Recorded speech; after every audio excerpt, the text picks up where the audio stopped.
코인 왕자입니다.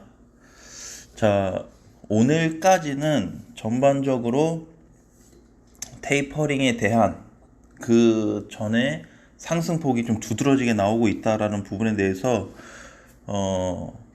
그 부분으로 초점을 맞춰야 될 것 같아요. 지금 대체적으로 모든 코인들이 다 시세가 나왔어요, 한 번씩. 크게 무슨 막 30% 50% 이상의 시세 나온 애들도 있지만 그렇지 못한 코인들도 있는데, 그렇지 못한 코인들도 적게는 뭐 4일에서 많게는 일주일 이상 연속 상승이 나왔기 때문에 어, 요 흐름이 과연 이제 오늘까지 딱 이어질 것 같고, 내일 되면은 내일부터 좀 달라질 것 같아요. 빠르면은 이제 새벽부터겠죠. 밤 12시 넘어서 새벽부터 하락세가 이어지거나 아니면 내일 종가 기준으로 해서 하락세가 발생이 될 수 있겠다라는 부분을 많이 좀 생각을 했습니다. 자, 비트코인이나 지금은 뭐 이더리움이나 일반 코인들 다 상관없이 시세가 나와주고 있다라는 거에 포인트를 좀 잡아야 될 것 같아요. 자, 그래서 이제 뭐 지금도 보시면은 밀크나 뭐 휴머니 이렇게 반등이 좀 나오고 있는데, 지금은 굳이 하나하나 코인을 볼 필요 없을 것 같고, 총 전반적으로 제가 10월에 말씀드렸던 대로 슈팅이 나오는 선에서는 현금화를 좀 하자 라고 좀 말씀을 드렸고요. 현금화 좀 하고 비중을 좀 줄여야 되는 자리, 그래서 지금 현금을 못해도 50% 이상 보유를 하고 있어야 된다라는 관점으로 좀 이해를 하셔야 될 것 같고요. 자, 그러면 이제 실질적으로 내일 또는 새벽 시간부터 과연 코인 시장이 하락이 될 거냐라는 거에 대해서는 아직 알 수는 없지만 대비는 해야 돼요. 이제 하루 남았죠. 하루도 사실상 안 남았다고 좀 보여지는데, 이제 새벽 시간이 되면은 모든 시장이 하락으로 과연 갈 수 있을지에 대한 부분도 한 번쯤 생각을 해봐야 될 것 같습니다. 자, 그러면 이제 뭐 그동안 좀 올랐었던 휴먼 같은 경우 이렇게 큰 시세를 놔줬죠. 그쵸? 여기 이제 뭐 100원대 라인서부터 300원까지 갔는데, 과연 이런 코인들에 대한 어떤 조정이 과연 발생이 될 거냐라고 봤을 때는 전체적으로 그래도 큰 조정은 아니어도 약한 조정이라도 좀 나오지 않을까라고 좀 보여집니다. 그리고 이제 오늘 하락이 되고 있는 코인들도 보시면은 전체적으로 다 슈팅이 좀 나왔었어요. 그래서 예를 들어서 뭐 보라 코인이다. 그럼 이제 요런 애들은 이제 당장 내일이기 때문에 타격을 받게 되면은 한 400원까지는 좀 눌릴 수가 있겠죠. 그래서 당분간에 이제 이렇게 상승이 된 코인들에 대해서는 주의가 필요한 시점이 아닌가 그렇게 좀 보여집니다. 자, 그러면 이제 이렇게 봐야 될 것 같아요. 코인 시장이 만약에 하락되지 않으면 지금처럼 그냥 했던 대로 하면 될 것 같아요. 근데 만약에 내일이나 아니면 뭐 새벽부터 시장이 빠진다고 했을 때 비트코인도 빠지고 알트코인들도 다 눌린다. 그러면 어떻게 대응을 좀 해야 될까라고 좀 보여지는데, 장중에 급락되는 날이 올 거라고 좀 봐요. 하락이 된다면.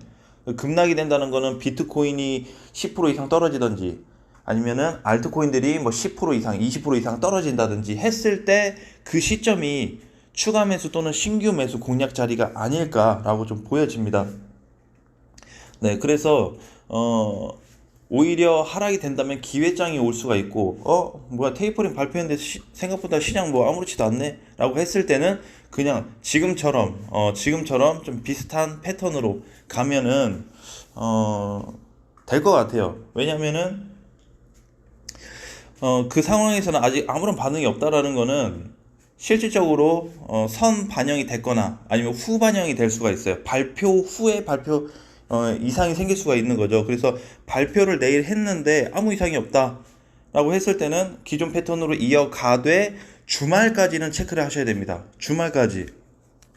오늘 이제 수요일이니까 목, 금, 토, 일 4일이 남았잖아요. 그래서 발표 후에 추가 발표가 나올 수 있어요. 테이퍼링이라는 거는 발표가 한번 나오고 끝나는 게 아니고 추가적인 이슈 발표, 또 이슈 발표 이런 게 있을 수 있습니다. 그래서 주말까지에 대한 어떤 방어적인 부분은 그대로 유지를 하되 한 주 정도는 좀 지켜보자는 거죠. 한 주 정도. 그래서 한 주 정도 좀 체크를 해보고, 그리고 나서도 특별하게 이상이 없을 때는 마찬가지로 저점을 공략할 수 있는 코인들을 찾아서 공략한다든지 그런 방향으로 가는 게 현재까지는 제일 베스트가 될 것 같습니다. 현재까지는.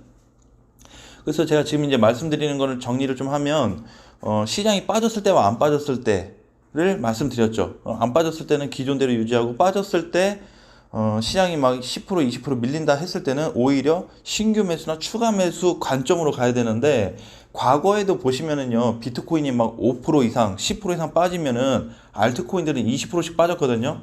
근데 그때 가면은 또 못 사요. 안 삽니다. 무서워서 더 빠질까봐. 근데 오히려 장대 음봉이 나올 때는 기회로 보시면 됩니다. 장대 음봉 대량의 물량으로 막 쏟아지고 막 20%씩 혹은 그 이상으로 하락이 된다고 그러면 이건 찬스로 좀 보시는 게 좀 좋지 않나라는 생각이에요. 그래서 저도 마찬가지로 그런 포인트에 대해서 기준을 좀 잡을 거고, 지금 이제 상승되고 있는 코인들에 대해서는 비중만 좀 관리를 좀 하자. 이건 제가 이제 10월이나 9월부터 계속 말씀을 드렸던 부분인데, 이제 그 헝다 사태 있었죠. 테이퍼링 사태 있었죠. 이제 금리 인상. 사실 안 좋은 거 놓고 보면 요 세 가지가 있는데, 이제 테이퍼링은 다 왔어요. 다 왔고, 요거 끝나고 나면 금리 인상에 대한 부분인데, 금리 인상에 대한 부분은 진짜 엄청 크게 신경 쓸 필요는 없을 것 같아요. 오히려 금리 인상보다 더 강한 애가 테이퍼링입니다. 요거를 한다는 것 자체가 금리 한 세네 방짜리가 아닐까라고 생각이 들어져요. 그래서 과거에도 이제 데이터를 보면은 굉장히 많이 빠졌던 그런 시기가 있었고요. 코스피 기준으로 했을 때 한 달 동안에 또는 1년 동안에 40%가 빠졌습니다. 코스피가 테이퍼링 발표 이후에. 그래서 엄청나게 하락이 됐기 때문에 이번에도 과연 이제 그렇게 유사하게 또 가줄 거냐. 코인 시장은 또 테이퍼링이라는 것을 처음 맞이하기 때문에 주식시장과 다르게 어떤 반응이 나타날지는 자세히는 모르겠어요. 그렇지만 투자 쪽이라는 거는 확실합니다. 코인이 투자 쪽이잖아요. 주식도 투자 쪽이고 같은 투자 쪽이다 보니까 반영되는 게 비슷하지 않을까라는 생각이에요. 그래서 요 두 가지 포인트를 꼭 가지고 계시고, 진짜 하락이 됐을 때와 안 됐을 때를 좀 비교해야 될 것 같습니다. 자, 그러면은 만약에 하락이 안 되면 뭐 지금처럼 그냥 또이또이 조정 정도, 그냥 횡보 정도 나오겠죠. 만약에 하락이 된다면 과연 비트코인은 얼마까지 빠질 수 있을까라는 부분을 놓고 봤을 때 저는 7천만 원은 무조건 깨질 거라고 보고 있습니다. 만약에 하락으로 빠진다고 했을 때, 테이퍼링이 빵 하고 발표했는데 그거와 동시에 시장이 밀린다. 7천은 깨질 가능성이 굉장히 높고요. 6,800에서 한 6,500을 보고 있어요. 비트코인 기준으로는. 그러면 이제 이더리움하고 개별 알트코인들은 못해도 20% 이상이 하락될 거라고 보고 있습니다. 비트코인이 7,000 깨져서 6,800이나 6,500을 간다면 개별 코인들은 그 이상으로 곱하기 2로 빠질 가능성이 높아요.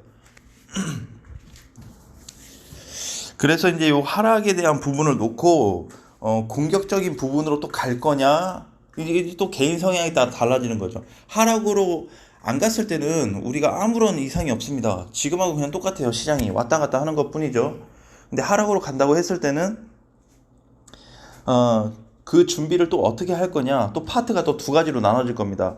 무서워서 못 사시는 분들, 무서움을 기회로 사시는 분들, 두 가지 반영이 될 텐데, 이게 만약에 20%, 과거에도 비트코인 뿐만이 아니고요, 전체적으로 좀 보면은 급락되고 나서는 반등이 나왔습니다. 비트코인이 10% 이상, 20%, 10% 이상 빠졌을 때는 대부분 다 밑꼬리를 달고 들어 올렸어요. 그러면은 그거를 알트코인으로 반영을 시켜볼게요. 자, 만약에 이제 알트코인이 20% 빠졌다. 그럼 못해도 10%에서 13%가 올라왔습니다. 하락폭에 비해서 절반 이상이 올라왔던 이력들이 되게 많아요. 이번 한 해만 봤을 때. 그래서 저도 뭐 코인 투자를 길게 한 건 아니지만 이번 한 해를 놓고 봤을 때는 하락에 대한 폭을 다 보니까, 구체적으로 다 따져서 보니까 어쨌든 찍고 올라왔더라. 10% 이상 빠졌을 때는 반드시 하락폭이 상승폭이 발생이 됐습니다. 그 하락폭이 하루 만에 빠졌던 뭐 2, 3일에 걸쳐서 빠졌던 중요치는 않았어요. 대신에 오히려 더 좋은 반등은 뭐냐면 2, 3일, 뭐 4, 5일 이렇게 기간에 걸쳐서 하락되는 것보다는 오늘 하루 한 방을 크게 빠뜨리는 날은 찬스가 늘 왔습니다. 그래서 그 찬스 때 너무 무서워하기보다는 좀 메이저 코인 위주로 세팅을 좀 해가지고 추가 매수나 신규 매수를 진입한다면, 지금 저점에 있는 코인들 굉장히 많거든요.